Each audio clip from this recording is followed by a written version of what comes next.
2014 కంటే ముందు ఉద్యమకారులు చాలామంది ఉన్నారు, ప్రొఫెసర్లు చాలామంది ఉన్నారు, మాట్లాడే వాళ్ళు చాలామంది ఉన్నారు. 2014 తర్వాత అందరు చచ్చిపోయారు, ఎవరు లేరు, మాట్లాడతలేరు, ఎవరు మాట్లాడతలేరు. 2014 తర్వాత ఉద్యమకారులు అనేవాళ్ళు కనబడుతున్నారా అంటే అసలు కనబడతలేరు అని నేను అనుకోవచ్చు. ఎందుకంటే వివిధ రకాల కారణాలు ఉన్నాయని చెప్పేసి నేను అనుకుంటాను. ఇక్కడ 2 అంశాలు మీకు ప్రధానంగా దృష్టి చేస్తున్నాను. వేదిక మీద ఉన్న వాళ్ళు దాని బాధ్యత కూడా తీసుకోవాలి. అలాగే వేదిక మీద ఉన్నటువంటి దాసో శ్రవణన్న ప్రజెంట్ ఎమ్మెల్సీగా పనిచేస్తుండు, నిరుద్యోగుల పక్షాన మన అసెంబ్లీలో కూడా గొంతు వినిపించారు, మా ఉద్యోగాల గురించి మాట్లాడారు. అలాగే జర్నలిస్టు క్రాంతి అన్న తెలంగాణ ఉద్యమంలో గతంలో చాలా ఉద్యమాలు చేశారు, ఎమ్మెల్యే కూడా పనిచేశారు, ఇవాళ మన ముందున్నారు, మళ్ళీ నాయకత్వం వహించాల్సిన బాధ్యత ఉన్నది. అలాగే విఠల్ సార్ 2001లోనే తెలంగాణ ఉద్యోగ సంఘాన్ని ఏర్పాటు చేసి తెలంగాణ ఉద్యమంలో ప్రముఖంగా పాల్గొన్నారు. సారు టీఎస్పీసీ మెంబర్గా అయిపోయారు, తర్వాత పూర్తి స్థాయిలో ఇప్పుడు మళ్ళీ పాల్గొనాల్సిన అవసరం ఉందని చెప్పేసి అనుకుంటున్నాను. అలాగే ఐహెచ్ఎం శ్రీధర్ సార్ ఇక్కడ లైబ్రరీ సంఘానికి గ్రంథాలయ చైర్మన్ కూడా పనిచేశారు. వాళ్ళకు రిక్వెస్ట్ ఏంటంటే, అలాగే దాసో శ్రవణానికి కూడా రిక్వెస్ట్ ఏంటంటే, మాకు పని చెప్పాలని పని పూర్తి చేయాలని అడుగుతూ ఉన్నాను. ఏంటంటే ఇవాళ రాష్ట్రంలో దిల్సుఖ్ నగర్లో, ఆర్టీసీ క్రాస్ రోడ్లో, అమీర్పేటలో నిరుద్యోగులు అనేవాళ్ళు ఉంటారు. రాష్ట్ర వ్యాప్తంగా 33 జిల్లాలు ఉంటే 33 జిల్లాలతో పాటు ప్రధానంగా మరొక 30 లైబ్రరీలు ఉంటాయి. ఒక 60 లైబ్రరీలలో కాంపిటేటివ్ విద్యార్థులు చదువుకుంటున్నారు. రాష్ట్ర వ్యాప్తంగా 60 లైబ్రరీల విద్యార్థులు చదువుకుంటున్నారు. వాళ్ళు మహా అయితే ఇప్పుడు 30,000 మంది ఉంటారు. రేపు పోటీ ఎగ్జామ్స్ కనుక నోటిఫికేషన్లు వస్తే 1,00,000 మంది అవుతారు. ఇవాళ 6th to 10th వరకు, ఇంటర్మీడియట్ వరకు గురుకులాలలో దాదాపుగా 20 లక్షల మంది విద్యార్థులకి ఇవాళ భోజన సౌకర్యం ఉన్నది.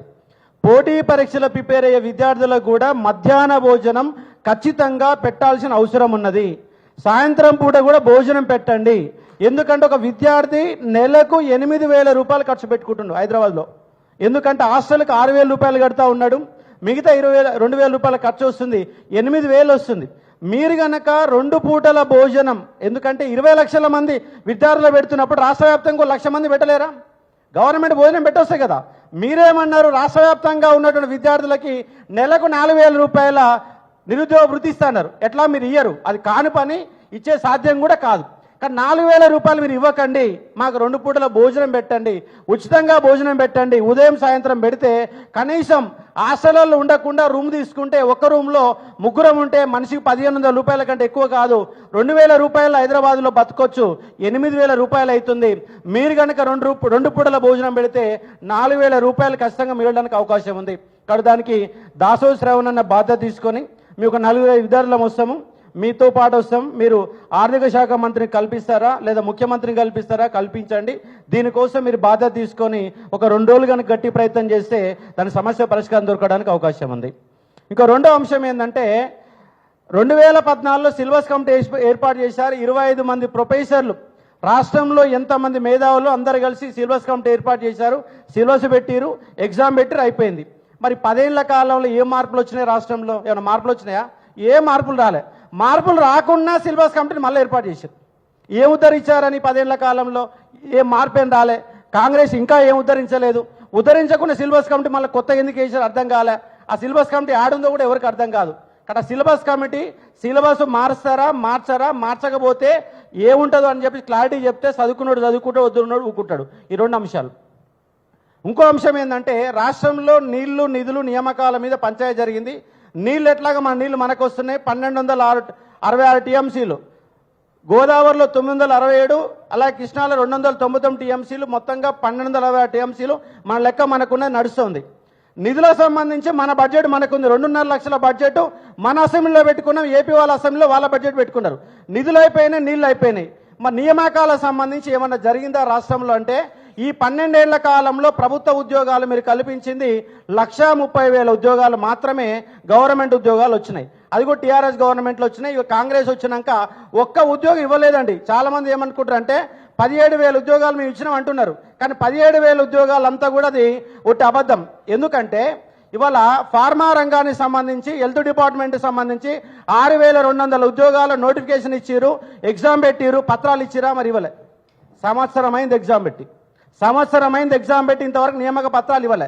మీరు ఏ పత్రాలు ఇచ్చారు? గత గవర్నమెంట్ పెట్టిన ఎగ్జామ్లకి పత్రాలు ఇచ్చారు, కానీ మీ గవర్నమెంట్ పెట్టినటువంటి సంవత్సరం పూర్తయినటువంటి ఉద్యోగాలకు ఎందుకు పత్రాలు ఇస్తలేరు? అలాగే ఆర్టీసీలో 2000 ఉద్యోగాలు ఇచ్చిన ఇంతవరకు దాని ఇంకా ప్రక్రియ పూర్తి కాల. మీరు ఇచ్చిన 17,000 ఉద్యోగాలు మీది ఒకటి కూడా లేదండి. ఎందుకంటే గ్రూప్ 1 గత గవర్నమెంట్లోనే వచ్చింది, గ్రూప్ 2 గత గవర్నమెంట్లోనే వచ్చింది, గ్రూప్ 3 గత గవర్నమెంట్లో వచ్చింది. వాటి సంబంధించి ఎగ్జామ్ పెట్టారు, 2,500 ఉద్యోగాలని లెక్కలు వేసుకున్నారు. ఆ లెక్కలు వేస్తేనే 17,000 అయినాయి. 17,000లో ఏ ఒక్క నోటిఫికేషన్ కూడా ఇప్పటి వరకు మీది కాదు, ఒక్క ఉద్యోగం కూడా మీరు నింపలేదు. అంశము మీకు కావాలంటే కూడా, ఎందుకంటే వేదిక టైం లేదు కాబట్టి చెప్పలేకపోతున్నాను. ఇంకో అంశం ఏంటంటే, ఇవాళ రాష్ట్రంలో 50 లక్షల మంది నిరుద్యోగులు ఉన్నారు. తెలంగాణ పబ్లిక్ సర్వీస్ కమిషన్ దగ్గర పేర్లు నమోదు చేసుకున్న వాళ్ళు 31,56,000 మంది పేర్లు నమోదు చేసుకున్నారు. వాళ్ళందరూ కూడా మళ్ళీ ఎడిట్ ఆప్షన్ ఇచ్చారు. నాకు తెలిసి 4-5 లక్షల కంటే ఎక్కువ ఎడిట్ ఆప్షన్ చేసుకోలేదు. మరి 31 లక్షల మంది Telangana public service commission card ఉంటే దాంట్లో పేర్లు లేని వాళ్ళకి 20 లక్షల మంది ఉంటారు.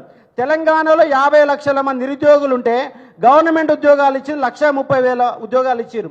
మరి ఇంకా 49 లక్షల మంది తెలంగాణలో నిరుద్యోగులు ఉన్నారు. ఆ సమస్య పరిష్కారం ఎట్లా దొరుకుతుంది అంటే, మళ్ళొకసారి 1952లో non mulki go back, idli sambar go back అనే మూమెంట్ అయితే ఎట్లా వచ్చిందో, మళ్ళొకసారి తెలంగాణలో నాన్ లోకల్ గో బ్యాక్ అంటే తప్ప తెలంగాణ నిరుద్యోగికి న్యాయం జరగదు. ఇది ఉన్నట్టు వాస్తవం. ఎందుకంటే హైదరాబాదులో 1,500 కంపెనీలు, సాఫ్ట్వేర్ కంపెనీలు ఉన్నాయి. దాదాపు 10 లక్షల మంది నిరుద్యోగులు, 10 లక్షల మంది ఉద్యోగులుగా పనిచేస్తున్న సాఫ్ట్వేర్ రంగంలో. ఆ 10 లక్షల మందిలో నిజంగా నా తెలంగాణ బిడ్డలు ఎంతమంది ఉన్నారు? హైదరాబాదు కంపెనీ హైదరాబాద్ పెట్టుకుంటాడు, నీళ్లు వాడుకుంటాడు, వాతావరణం వాడుకుంటాడు, పొల్యూషన్ చేస్తాడు, కానీ ఉద్యోగాలు మాత్రం తెలంగాణ బిడ్డలకు ఇస్తలేరు.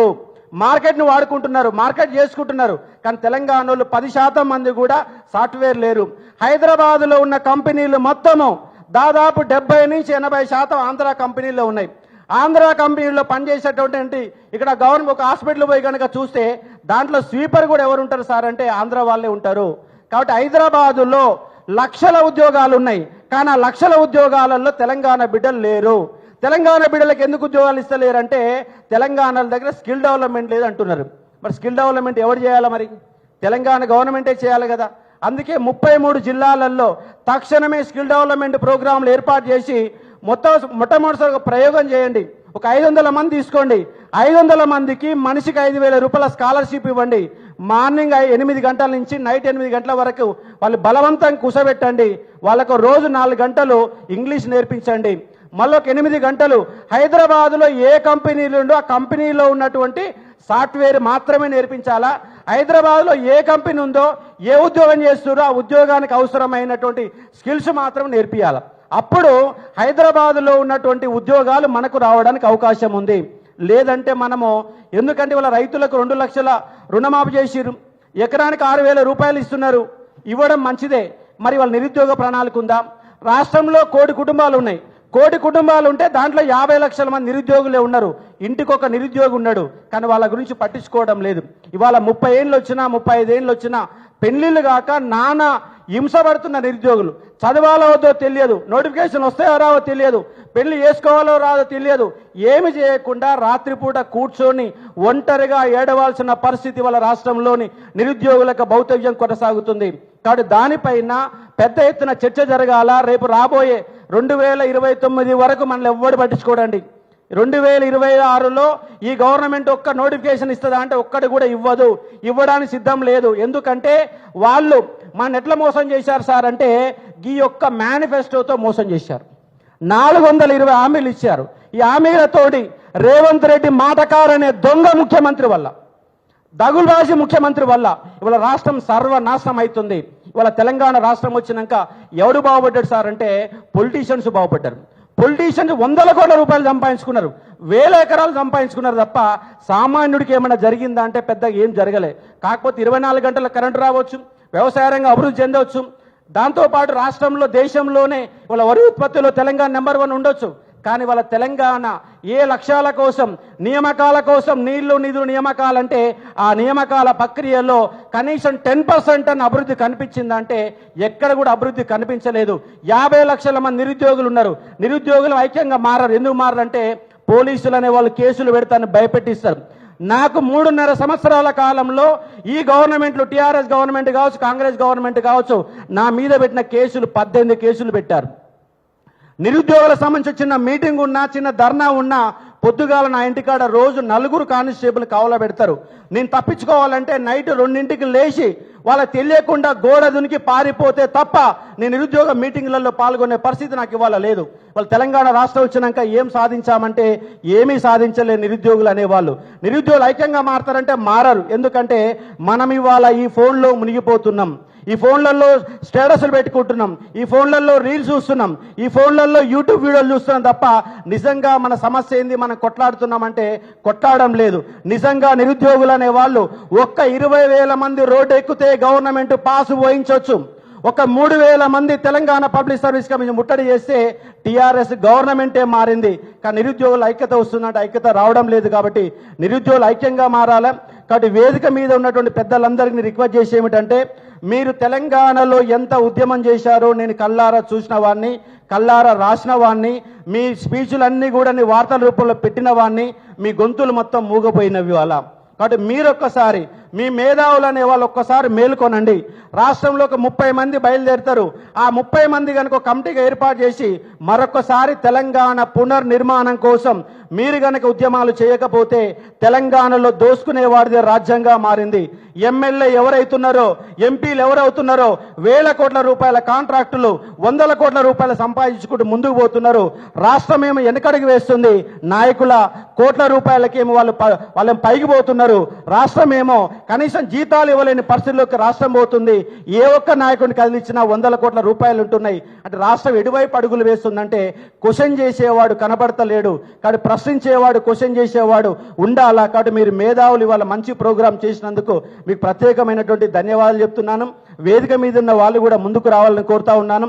అట్లాగే దాసోజు శ్రవణన్నకి, ఎందుకంటే 119 ఎమ్మెల్యేలు ఉంటే ఆ ఎమ్మెల్యేల్లో కనీసం ఒక 10-15 మంది తప్ప విద్యా అంశాల మీద ఎవరికి అవగాహన ఉండదు. మీకు అవగాహన ఉన్నది కాబట్టి మీరు దీన్ని ఒక ఇనిషియేటివ్ తీసుకోండి. నిరుద్యోగ సమస్య ఇనిషియేటివ్ తీసుకొని కొంచెం ముందు తీసుకుపోయే ప్రయత్నం చేస్తారని మేమందరూ రిక్వెస్ట్ చేస్తా ఉన్నాను. Thank you.